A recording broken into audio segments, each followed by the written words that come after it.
세상의 모든 축구 이야기 풋볼 살롱입니다. 오늘은 승무패 21회차 분데스 라리가 14경기 현미경 분석 및 최종픽 공유로 인사를 드립니다. 승무패 20회차에서 1등 적중자가 3명이 나왔습니다. 둘째 날에 이변 결과가 나오지 않고 첫째 날에 바르셀로나가 레반테에게 덜미가 잡히는 이변 1개 정도만 나왔기 때문에 1등 적중자가 3명이 나왔고, 풋볼 살롱 구독자 여러분들은 3등과 2등에 적중되셨다는 분들이 굉장히 많았습니다. 3등과 2등에 적중이 되셨다는 댓글을 많이 남겨주셨고, 카페를 통해서 3등에 적중되신 분들은 적중 내역까지 공유를 해주셨습니다. 20회차 같은 경우에는 세리에 A 경기가 들어왔는데 21회차에는 독일 분데스리가가 들어옵니다. 독일 분데스리가도 스페인 라리가 못지않게 강등권 경쟁이 치열하기 때문에 최대한 강등권 팀들의 상황에 맞춰서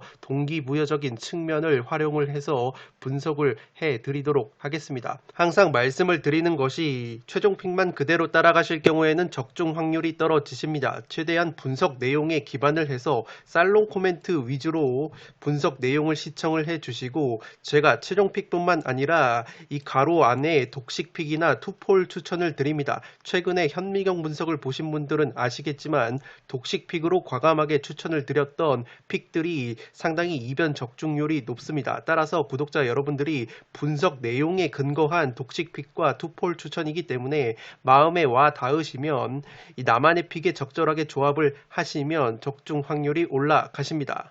승무패 21회차 같은 경우에는 K리그 경기가 들어오지 않기 때문에 내일 저녁 9시 50분, 토요일 저녁 9시 50분까지 구매가 가능하십니다. 최근에 풋볼살롱 멤버십으로 많은 분들께서 합류를 해주고 계십니다. 풋볼살롱 멤버십 혜택으로는 지금 보고 계시는 풋볼살롱이 직접 제작한 축구 승무패 프로토 현미경 분석 자료 파일을 유튜브 동영상이 올라가기 전에 미리 받아보실 수 있습니다. 최종픽뿐만 아니라 아래 살롱 코멘트를 통해서 전술 분석까지 곁들여 놨기 때문에 유튜브 동영상을 시청하지 않으셔도 빠르게 전술 분석까지 받아보실 수 있습니다. 뿐만 아니라 멤버십 전용 네이버 카페를 통해서 다양한 축구 승무패 프로토 관련 정보를 교류를 하실 수 있습니다. 제가 이 경기 조합픽을 적중할 수 있었던 이유는 제가 자체적으로 분석한 것이 아니라 풋볼살롱 멤버십에는 풋볼살롱뿐만 아니라 제야의 고수분들께서 자발적으로 프로토 조합픽과 더불어서 분석 내용을 공유를 해주고 계십니다. 그렇기 때문에 풋볼살롱 멤버십 전용 네이버 카페는 풋볼살롱이 자료를 일방적으로 제공을 하는 일방적 소통이 아니라 멤버십 회원 여러분들도 자발적으로 자료를 공유를 하시는 쌍방향 소통이라는 점을 말씀을 드립니다. 축구라는 스포츠를 매개로 토토를 건전하고 소소하게 즐기시면서 나름의 문화를 만들어가고 싶으신 분들은 지금 화면 위로 올라가는 링크를 클릭을 하셔서 풋볼살롱 멤버십과 관련한 다양한 혜택을 확인을 해 보신 뒤에 멤버십으로 합류를 해 주시면 되겠습니다. 승무패 21회차 현미경 분석 1부 첫 번째 경기는 메넨글라트바흐와 슈투트가르트의 경기입니다. 저는 메넨글라트바흐의 단통 승리로 가보도록 하겠습니다. 풋볼살롱의 21회차 최종픽은 온라인 한도 내에서 32,000원짜리를 들고 왔습니다. 아무래도 최근에 독식픽과 투폴 추천으로 제가 추천을 드리는 픽들이 많이 이변이 적중이 되고 있기 때문에 이 최종픽에 올인을 하시지 마시고 최대한 서브픽을 2개 정도는 이 구축을 하셔서 독식픽과 투폴 추천을 적절하게 활용을 하신다면 의외로 8,000원짜리 서브픽에서 이 고등수 적중이 이루어질 수 있다고 생각이 되어집니다. 글라트바흐 같은 경우에는 역습 실점이 상당히 많은 팀이고 슈투트는 분데스리가에서도 역습 득점이 상당히 많은 팀입니다. 따라서 상성적으로 상대로 메넨글라트바흐가 이 고전을 할 수도 있는 경기라고 보여지는데, 그래도 제가 글라트바흐 사이드를 보는 이유는 슈투트가르트의 역습 천명이라고 할 수 있는 오른쪽 측면에 와망기투카 선수가 부상 이후에 슈투트가르트가 특유의 기동력이 살아나는 역습이 죽었습니다. 특히 이 최전방의 2m 장신 공격수 칼라이지치 선수가 많은 골을 넣어주고 있고, 최근 4경기만에 득점포를 재가동을 하면서 슈투트가르트의 공격을 책임지고는 있는데, 아무래도 칼라이지치 선수가 최전방에 들어올 경우에는 그러한 역습 기동력이 조금은 곤잘레스 선수가 있을 때보다는 떨어진다는 약점이 있습니다. 이 슈투트 같은 경우에는 동기부여가 떨어지는 순위에 있을 뿐만 아니라 콜리발리, 망갈라, 곤잘레스, 와망기투카 같은 핵심 자원들이 부상으로 모두 빠져 있기 때문에 이 메넨글라트바흐보다도 전력 누수가 심하다고 보시면 되겠습니다. 글라트바흐 같은 경우에는 2경기를 남겨둔 상황에서 순위가 7위인데 6위 레버쿠젠과 승점차가 5점 정도 나고 있기 때문에 산술적으로는 유로파리그 플레이오프 티켓 경쟁이 가능하다는 점에서 동기부여적인 측면에서도 어느 정도 의욕이 있는 상황입니다. 살롱 코멘트에서 정리를 해드리면, 상성적으로 역습 실점이 굉장히 많은 글라트바흐가 역습의 강점이 있는 슈투트에 고전을 할 수도 있는 경기이지만, 확실히 슈투트는 오른쪽 측면에 와망기투카가 부상으로 빠진 이후에는 역습 파괴력이 약화가 됐습니다. 와망기투카가 맹활약했을 당시에도 올 시즌 2차례 메넨글라트바흐와 맞대결을 펼쳤는데, 이 와망기투카가 있을 때도 1무 1패로 열세였는데, 이 와망기투카가 없다면 특유의 역습이 살아나지 않으면서 글라트바흐의 유기적인 이선 자원들의 이 공격력에 무릎을 꿇을 확률이 높아 보입니다. 이 슈투트가 홈에서 수비력이 2배 이상 증가하는 글라트바흐를 상대로 쉽게 골문을 열기에는 버거워 보이는 매치이고, 글라트바흐 같은 경우에는 핵심 자원의 부상 이탈자가 없고 직전 경기에서 이 바이에른 뮌헨에게 대패를 당하긴 했는데, 그래도 주축 공격진들의 컨디션이 나쁜 편이 아닙니다. 또한 최근 홈에서만큼은 프랑크푸르트 아르미니를 완파를 했기 때문에 홈에서만큼은 다부진 경기력이 나오는 글라트바흐가 충분히 승리를 가져갈 수 있지 않을까 싶습니다. 산술적으로 유로파리그 플레이오프 순위 경쟁이 가능하다는 점에서 나름대로의 동기부여도 글라트바흐가 있을 것으로 생각이 되어지고, 슈투트가르트 같은 경우에는 역습 패턴이 조금 죽은 감이 있는데, 그래도 왼쪽 측면 윙백인 소사라는 선수가 왼발 크로스가 상당히 날카롭고, 앞서 말씀을 드렸던 2m 장신 공격수 칼라이지치 선수가 최근에 절정의 골 감각을 보여주다가 잠시 주춤을 했는데, 그래도 4경기 만에 득점포를 재가동을 했기 때문에 이 소사가 올리고 칼라이지치가 뚝배기 머리로 마무리하는 패턴 하나 정도는 있을 것으로 보입니다. 다만 칼라이지치 선수가 7경기 연속골을 넣고 미쳐 날뛸 때만큼의 컨디션은 아니기 때문에 충분히 글라트바흐의 수비진이 제어가 가능할 것으로 보이고, 1번 경기는 그래서 메넨글라트바흐의 단통 승리로 가보도록 하겠습니다. 두 번째 경기는 레버쿠젠과 우니온 베를린의 경기인데 승무 투폴로 가보도록 하겠고, 폴더스에 여유가 없으신 분들은 독식픽으로 과감하게 단통 무승부를 추천드리도록 하겠습니다. 레버쿠젠이 직전 브레멘 원정에서 0대0 무승부를 거뒀는데, 브레멘이 경기를 보신 분들은 아시겠지만 최근에 경기력이 너무나도 좋지 못합니다. 그런데 이러한 브레멘도 꺾지 못해서 레버쿠젠이 상승세가 한풀 꺾였는데, 이 레버쿠젠의 특징이 점유율을 압도적으로 높게 가져가는 경기에서 무기력한 경기력을 보여줍니다. 지난 우니온 베를린전에서도 점유율을 약 7대3으로 70% 가까이 가지고 갔는데, 우니온 베를린 원정에서도 패배를 했고, 직전 브레멘전에서도 점유율을 65%를 가져갔지만 이 승리를 거두지 못했습니다. 마치 과거에 토트넘의 무리뉴 감독이 지휘를 했을 당시에 토트넘이 점유율을 높게 가져가는 경기에서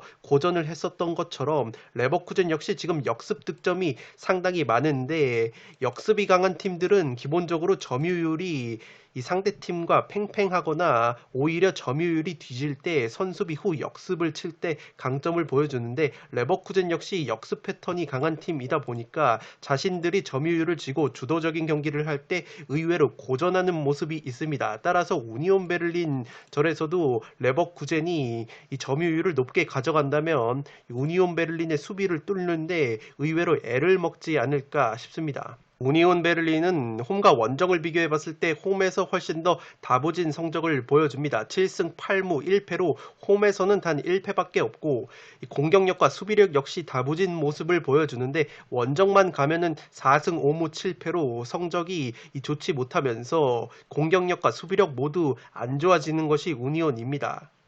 우니온의 경우에는 최근 공격 에이스인 막스 크루제 선수가 컨디션 난조를 보이고 있고, 핵심 측면 수비수 트리멜 선수 역시 워낙에 베테랑 노장 선수이다 보니까 최근에 코뼈 부상을 당해서 지난 경기 복귀전을 치르긴 했는데 100% 컨디션이 아니라는 점에서 트리멜 선수가 자랑하는 날카로운 오른발 프리킥, 코너킥, 그리고 크로스가 살아날 수 있을지 의문입니다. 살롱 코멘트에서 정리를 해드리면, 이 수비력이 뛰어난 팀을 상대로 압도적인 점유율을 가져갔을 때 무기력한 모습을 보이는 레버쿠젠입니다. 레버쿠젠이 최근에 감독 경질 이후에 이 볼프 감독 체제에서 3백 수비로 전환을 했는데, 확실히 3백을 들고 나오면서 수비적으로는 안정감을 찾았습니다. 그렇기 때문에 원정에서 공격력과 성적이 모두 떨어지는, 특히 막스 크루제 선수가 컨디션 부침을 겪고 있는 우니온이 레버쿠젠의 3백 수비를 뚫기에는 버거워 보입니다. 항상 우니온 베를린을 설명을 드리면서 앞서 말씀을 드렸던 오른쪽 측면 수비수 트리멜 선수가 올리는 날카로운 크로스와 프리킥을 중앙 수비수 프리드리히가 뚝배기 헤딩으로 마무리하는 세트피스가 강점이라고 말씀을 드리는데, 올 시즌 레버쿠젠이 세트피스 실점이 단 2골밖에 없습니다. 분데스리가에서 세트피스 수비가 가장 좋은 팀이 레버쿠젠이기 때문에 최근에 트리멜 선수가 코뼈 부상을 당한 만큼 우니온 베를린이 자랑하는 세트피스 한 방이 나오지 않을 가능성이 높아 보입니다. 우니온이 최전방에 페타르 무사라는 190cm의 공격수를 임대로 데려오긴 했는데 12경기에서 한 골밖에 넣지 못했고, 포 얀팔로라는 선수가 브레멘전에서 3골이나 넣으면서 감각을 끌어올리긴 했는데 볼프스부르크전에서는 기대 이하의 활약을 보여줬습니다. 우니온이 자랑하는 세트피스 한 방이 나오기에는 힘들어 보이는 매치이고, 공격 에이스 막스 크루제까지 최근 컨디션이 좋지 못하기 때문에 레버쿠젠의 탄탄한 3백을 뚫기에는 버거워 보이는 매치입니다. 마찬가지로 레버쿠젠 역시 최전방 공격수 알라리오가 부상으로 이탈하면서 패트릭 시크 선수가 최전방 공격을 책임지고 있는데 기대 이하의 모습을 보여주고 있습니다. 따라서 직전 브레멘전에서 보여줬던 골 결정력 부족을 우니온전에서도 보여준다면 최대치로 무승부까지 덜미가 잡힐 수 있는 경기라고 보여집니다. 수비가 탄탄하고 점유율을 높게 가져가지 않는 팀을 상대로 레버쿠젠이 고전을 해왔던 모습이 있기 때문에 충분히 우니온에게 무승부로 덜미가 잡힐만 하고, 그렇기 때문에 이번 경기는 승무 투폴로 가면서 독식픽으로는 단통 무승부를 추천드리도록 하겠습니다. 3번 경기는 헤르타 베를린과 쾰른의 경기인데 헤르타의 단통 패배로 가보도록 하겠습니다. 투폴 추천으로는 무패 투폴을 추천드리도록 하겠습니다.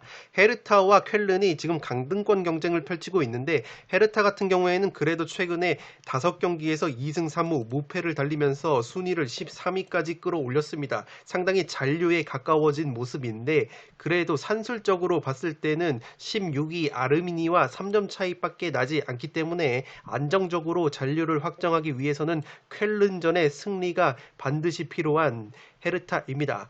다만 헤르타 쪽에 지금 부상 및 코로나19 결장자가 상당히 많기 때문에 쾰른전에 100% 전력으로 나설 수가 없다는 점을 체크해 주시기 바랍니다.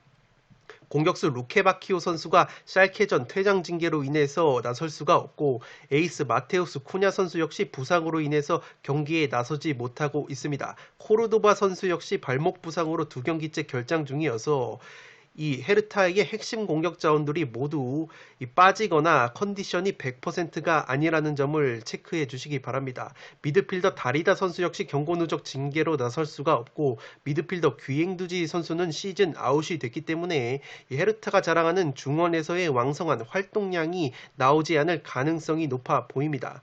쾰른의 경우에는 올 시즌 특징이 홈과 원정을 비교해봤을 때 원정에서 더 좋은 성적을 보여주고 있습니다.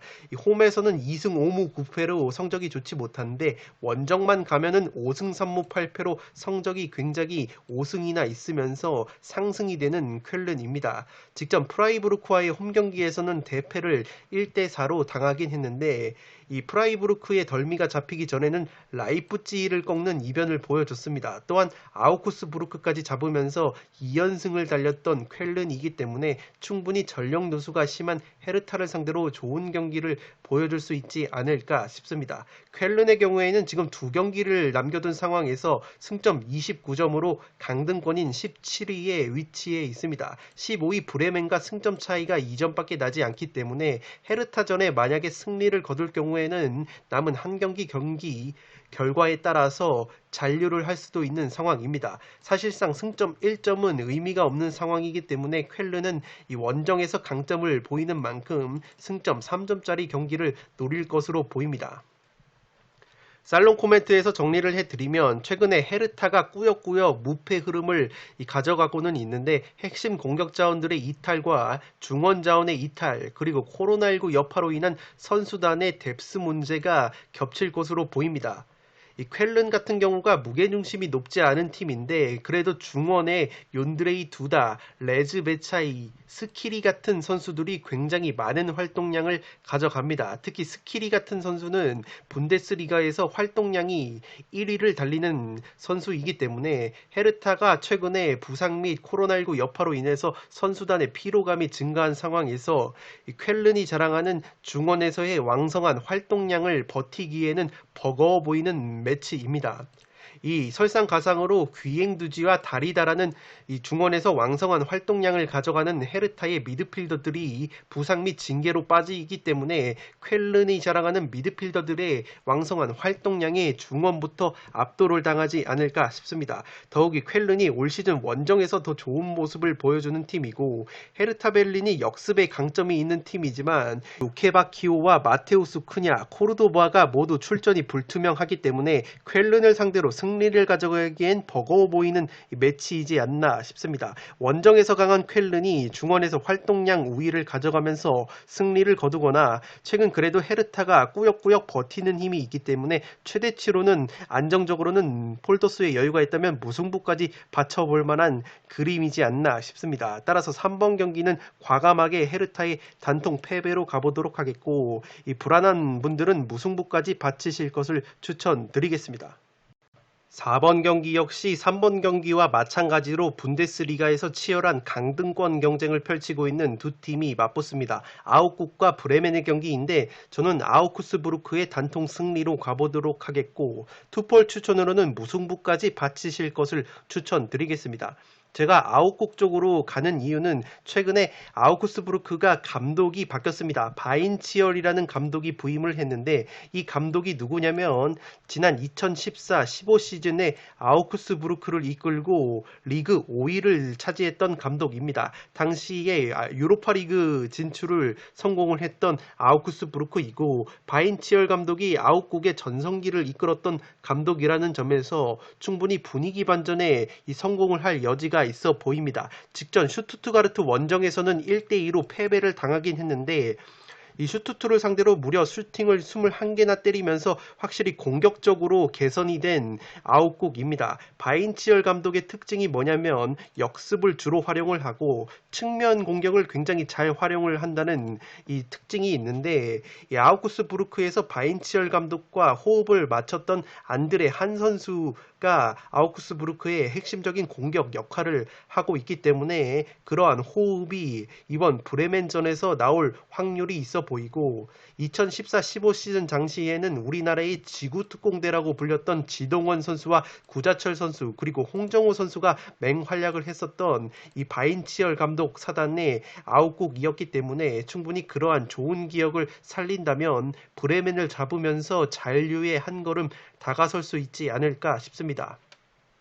아웃국이 지금 리그 2경기를 남겨둔 상황에서 16위 아르미니와 승점 2점 차밖에 나지 않기 때문에 반드시 브레멘전에서 승점 3점이 필요한 아웃국이고, 한 가지 걸리는 것은 브레멘이 아웃국만 만나면 굉장히 강한 모습을 보여줬습니다. 최근 6차례 맞대결에서 무려 브레멘이 5승 1패로 이 우위를 점하고 있기 때문에 이 아웃국 같은 경우에는 천적 브레멘을 넘어서야만 1부 리그 잔류를 이룰 수 있는 상황입니다. 브레멘 같은 경우에는 최근에 5연패 수렁에 빠졌다가 직전 이 레버쿠젠과의 홈 경기에서 0대0 무승부를 거두면서 귀중한 승점 1점을 따냈습니다. 이 아르미니와 승점이 이 동률이기 때문에 반드시 아웃국을 상대로 승리가 필요한 브레멘인데, 최근에 브레멘이 자랑하는 3백 수비가 흔들리고 있고 최전방과 2선 공격 자원들의 컨디션 역시 좋지 못하기 때문에 아웃국을 상대로 좋은 경기를 할 수 있을지는 의문이라고 보시면 되겠습니다. 살롱 코멘트에서 정리를 해드리면 양팀 강등 위기에 처한 맞대결 승점 6점짜리 대결입니다. 분데스 대표 빈공 팀들 간의 대결이라는 점에서 무승부가 그려지긴 하는데, 그래도 감독 교체 이후에 조금은 달라진 아우크스부르크에게 걸어볼 만한 경기이지 않나 싶습니다. 아웃국에 부임한 바인치얼 감독이 측면을 잘 활용하는 감독인데, 브레멘 같은 경우는 3백 수비를 활용을 하다 보니까 이 기본적으로 측면 뒷공간, 하프 스페이스라고 불리는 이 뒷공간에 약점이 있습니다. 이 최근 핵심 수비수 토프락과 프리들이 빠지면서 3백 수비 자체가 흔들리고 있는 브레멘인데다가 측면 공격을 전개할 때는 윙백인 아우구스틴손 선수와 셀라시 선수가 적극적으로 오버래핑을 가담을 하기 때문에 충분히 수비 측면 뒷공간을 측면을 잘 활용하는 바인치얼 감독이 이 공략을 할 수 있지 않을까 싶습니다. 따라서 슈투트가르트전에서 비록 패배는 했지만 슈팅을 21개나 날리면서 아우크스부르크가 측면 공격이 상당히 향상된 모습을 보여줬기 때문에 측면 수비에 약점이 있는 브레멘의 측면을 후벼파면서 한 골차 신승 정도는 거둘 수 있지 않을까 싶습니다. 이 주포인 니더레츠너 선수가 오랜만에 득점포를 가동한 아우크스부르크이기 때문에 최전방에서 부족한 골 결정력을 살려줄 가능성이 있고, 다만 브레멘 같은 경우에도 아웃국에 워낙에 천적인 면모가 있는 데다가 양팀 모두 분데스리가 하위권의 공격력을 보여주고 있기 때문에 한치의 양보가 없는 강등권 경쟁이 맞물린다면 최대치로 무승부를 바쳐볼 만한 경기이지 않나 싶습니다. 따라서 저는 과감하게 아웃국의 단통 승리로 가는데, 폴더스의 여유가 있으시다면 무승부까지 바치실 것을 추천드리겠습니다.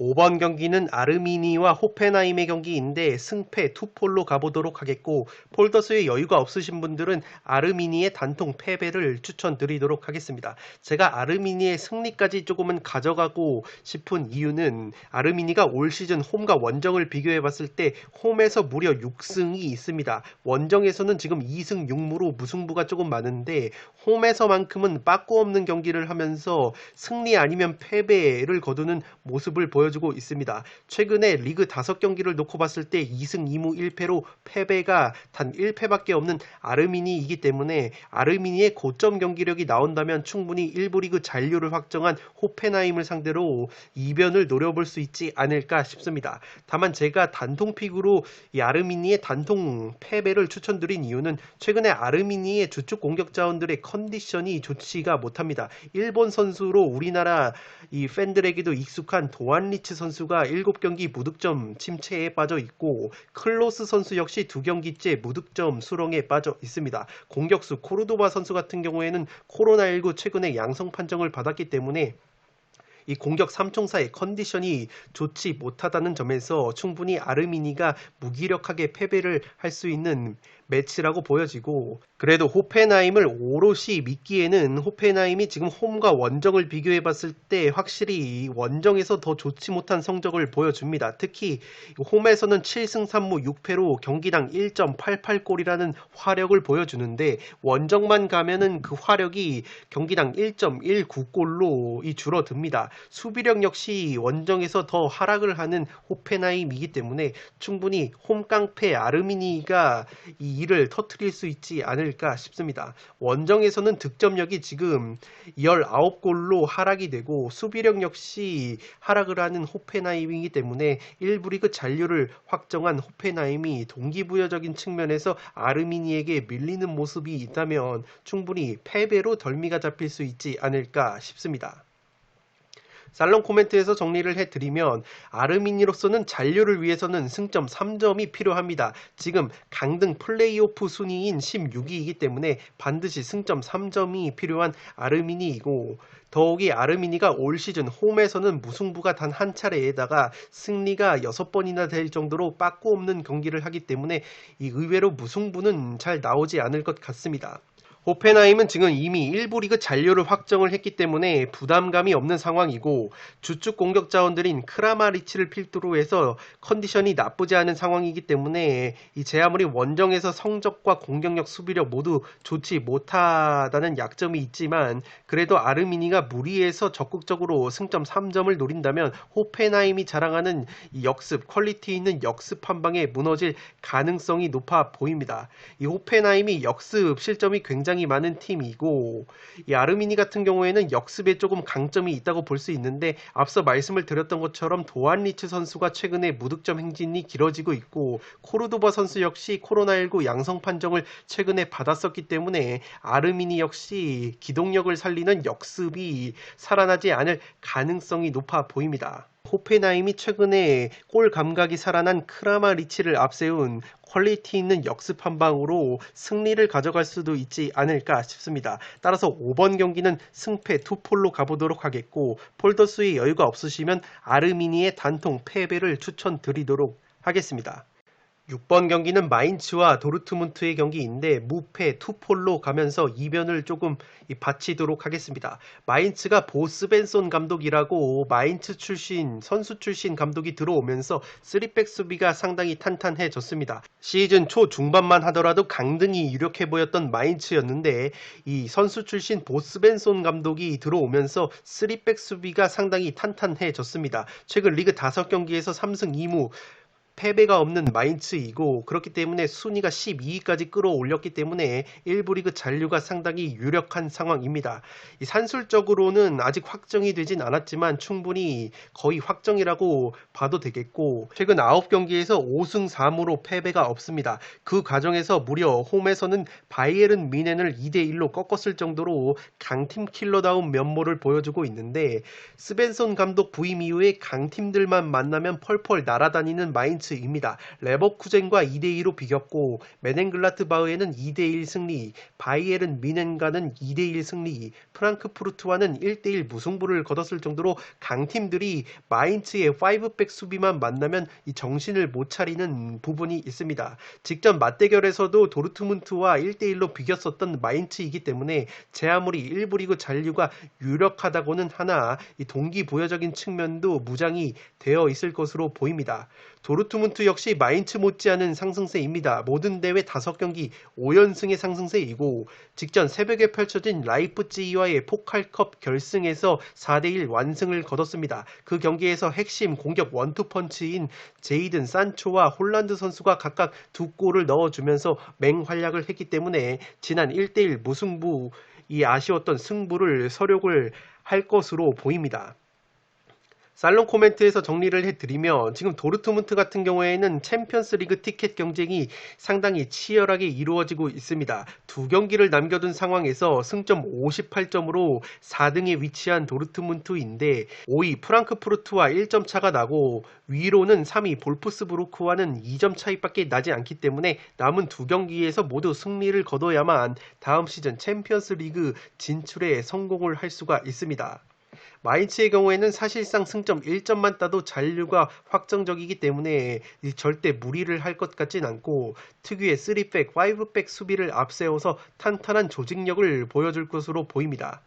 최근에 도르트문트가 포칼컵 우승을 차지했고 라이프치히와 2연전 모두 승리를 통해서 자신감을 한껏 끌어올렸기 때문에 그 과정에서 제이든 산초와 홀란드까지 살아났다는 점에서 충분히 화력적으로 마인츠를 꺾을 수 있지 않을까 싶습니다. 다만 마인츠의 강팀 킬러 면모를 고려했을 때는 최대치로 무승부까지 잡아볼 만한 매치라고 생각이 되어지고, 다만 도르트문트가 최근에 라이프치히라는 강팀과 2연전을 펼쳤고 그렇기 때문에 체력적인 누수가 있다면 마인츠가 3백 수비를 쓰지만 기본적으로 최전방 공격 자원들부터 왕성하게 움직임을 가져가면서 압박을 성실하게 수행을 하는 팀이기 때문에 충분히 체력적인 누수가 있는 도르트문트가 고전을 할 수도 있지 않을까 싶습니다. 따라서 지난 맞대결 1대1로 덜미가 잡혔던 이 전적이 있는 매치업이기 때문에 이 강팀 킬러 바이에른 미넨까지 홈에서 꺾는 마인츠가 충분히 도르트문트를 상대로도 이 무승부까지는 잡아볼만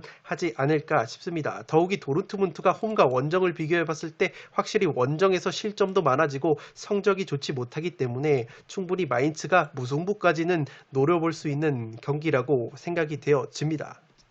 승무패 21회차 현미경 분석 1부 마지막 경기는 알라베스와 그라나다의 경기인데 알라베스의 단통 승리로 가보도록 하겠습니다. 알라베스가 강등이 조금은 유력해 보이지 않나 싶었는데 감독이 교체된 이후에 상승세를 타면서 1부 리그 잔류에 다가서고 있습니다.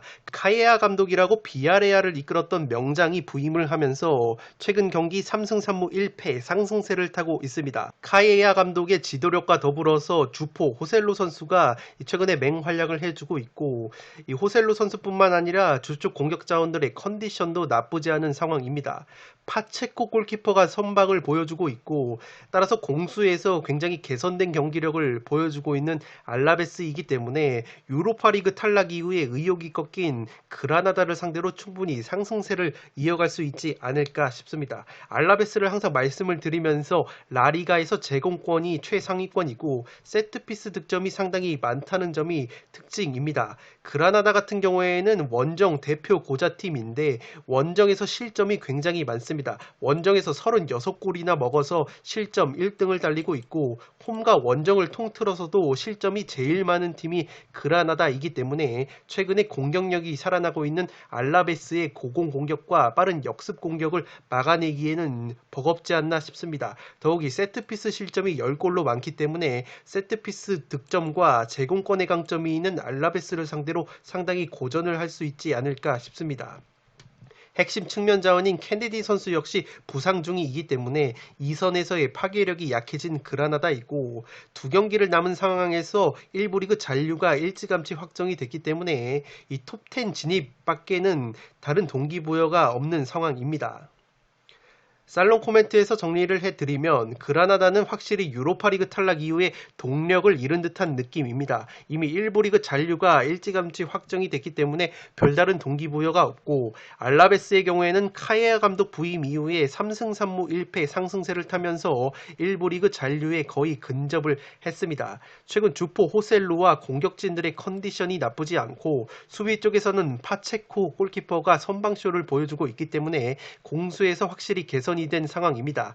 알라베스가 홈에서 훨씬 더 좋은 성적을 보여주는 팀이기 때문에 확실히 홈에서 원정고자 그라나다를 상대로 상승세를 이어갈 만한 매치업이라고 보여지고 그라나다가 최근에 원정 경기에서 바르셀로나를 잡으면서 도깨비 면모를 보여준 적은 있지만 기본적으로 라리가 실점 1등 팀에다가 세트피스 실점도 상당히 많은 팀이기 때문에 알라베스가 자랑하는 다부진 제공권을 막아내기에는 수비적으로 어려움을 겪을 수 있지 않을까 싶습니다. 최근에 카예아 감독 부임 이후에 홈에서는 비아레알이라는 강팀까지 꺾었었던 알라베스이기 때문에 이 동기부여가 떨어진 그라나다를 상대로도 충분히 좋은 경기를 할 수 있지 않을까 싶습니다. 따라서 7번 경기는 알라베스의 단통 승리로 가보도록 하겠습니다. 네, 이것으로 승무패 21회차 현미경 분석 1부를 모두 마치도록 하겠습니다. 저는 구독자 여러분들의 흐름이 끊기지 않도록 연이어서 2부를 촬영을 해서 업로드를 해드리도록 하겠습니다.